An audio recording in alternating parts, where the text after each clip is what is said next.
The smart move is to take all of the things that you want to do, all of your ideas, and whittle them down into one logical starting point. Because if you try to do everything all at once from the beginning, you're not going to do anything well. It's important to start with one thing, get really good at that, and then you can grow it from there. Because if you appeal to everyone, as the saying goes, you appeal to no one. What's up, guys? It's Tom. Welcome back to the lab. Welcome back to another video. Welcome back to my life. Now, today is an interesting video for me because I want to share with you some things that have helped me to build my home studio business. This is an area that I'm pretty passionate about. It is the thing that has allowed me to subsist.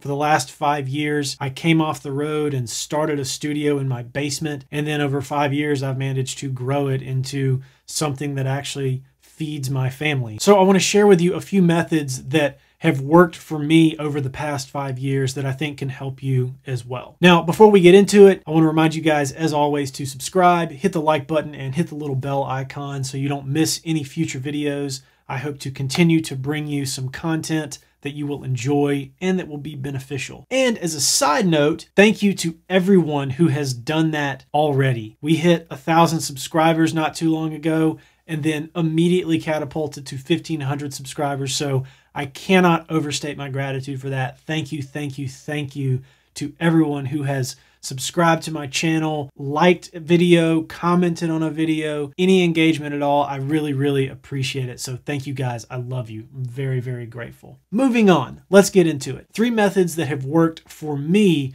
to build your home studio business. Number 1, start with one thing, just one thing. Pick one thing that you do the best. Find the one thing that you are world-class at or the closest to being world-class at, and start with that. Do only that. If you play guitar, you mix, you produce, you sing, you do all those things, but you're the best at playing guitar, just start doing guitar tracks. Don't try to do everything else at once. Just start with guitar. Try to play guitar on other people's records. Take me, for example. I'm a drummer first and foremost. I mix, I produce, I sing, I master, I do a ton of different things. But at my core, I am a drummer. And so when I started my studio, I actually started trying to produce, even though I'd been playing drums much more successfully for the past 10 years before that. I tried starting out just being a producer, and I quickly discovered that I kept getting hired more and more to do drum tracks. So I was like, well, this is working. Let's play drums on everything first. And what that allowed me to do is I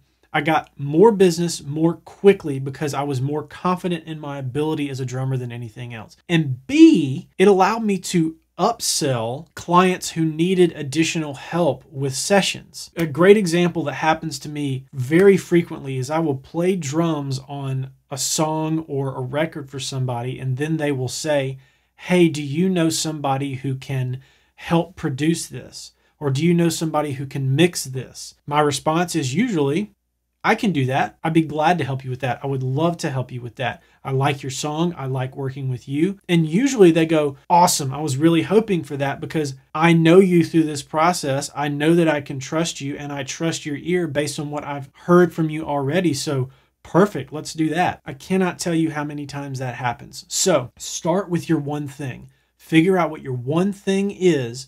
Get really, really good at that. And then you will be able to grow your work and your catalog in the other areas that you are able to add on. But your one thing needs to be the front runner, the most attractive thing to your potential clientele. Number 2, collaborate with other home studio musicians who fill gaps for you and you for them. Now, what does that mean? Say you're great at guitar, or let's use me as an example. I'm a drummer, but I am not a shredding guitar player. I can play guitar, and I do a good job of mixing my ability on guitar with my ability in the software to create compelling guitar tracks. But there is a very limited genre selection that I can do that in, and there's a lot of stuff out there that I just can't do. I can't shred, I can't play metal riffs, I can't play intricate parts. I'm just not that guy. I can play simple melodic stuff. So what I have done is I have created relationships with guitar players and bass players for that matter. I have recommended and pulled them into sessions that I'm working on starting as a drummer. Let's say somebody comes to me with a metal song. Happens a lot. I can kill the drums on a metal song, but I cannot play metal guitar. And I definitely can't play metal bass either. So let's say this person is a guitar player and a singer, or let's just say this person's a guitar player, a metal guitar player, and they want to write a record. I play drums on the song. I recommend my bass player, who I've worked with a ton, I know will kill it. And then I recommend a couple of singers that I know who I know will do a great job as well. I'm working on a project right now where I have recommended the singer for the project and I'm the drummer, and then the band is doing everything else. This happens all the time. I have found people who fill gaps for me and who I fill gaps for them. So my friend who's a singer is going to recommend me for any project he works on that somebody might need drums on, because this is how relationships, business relationships, friendships generally work. Find people who fill gaps for you that you can't do well, and you fill gaps for them for things that you do well that they can't do well. And then as you grow, they will grow, and as they grow, you will grow. It's a very good symbiotic relationship that you can create. Number 3, make sure in 2020, God bless us this year, you are focusing on remote work. I'm not saying you have to do purely remote work. I prefer remote work, and 99% of the work I do is remote. But make sure you are prepared to do remote work and that you are pushing to do as much remote work as you can. The reason is this: even for people who live in Nashville, where I live, oftentimes I will just do their song, I will track their song on drums from across town without them having to come over here. It saves time, it saves money from having to go rent a studio and a drummer and a drum kit. I have everything here. What you will find is that maybe you have somebody in town who you're going to their place and they're coming to yours. And you start off that way. Well, once you've demonstrated your value for somebody and they've demonstrated their value for you, it's a lot easier to save everybody's time and just send each other the files, because the most important asset that we have is time. And though it may seem cool to just sit in the studio all day while somebody records parts, it is a big waste of time if you don't have to do that. Make sure you're at least prepared to do remote work and offer it to people. And then outside of working with people just in your town, on top of that, if you focus on remote work and at least make yourself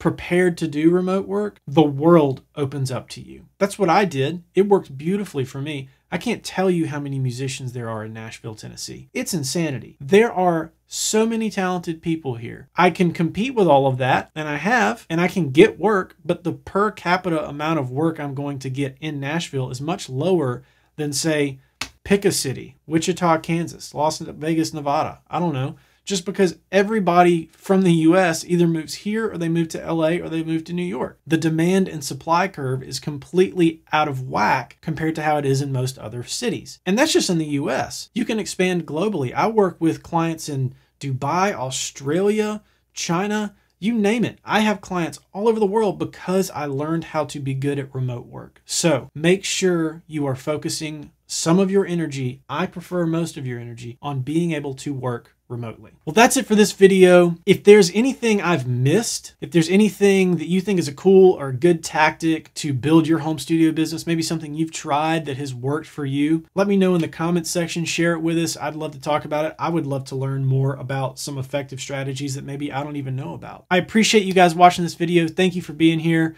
Be sure to share it with anybody who needs to hear it, and I will catch you on the next one. Peace.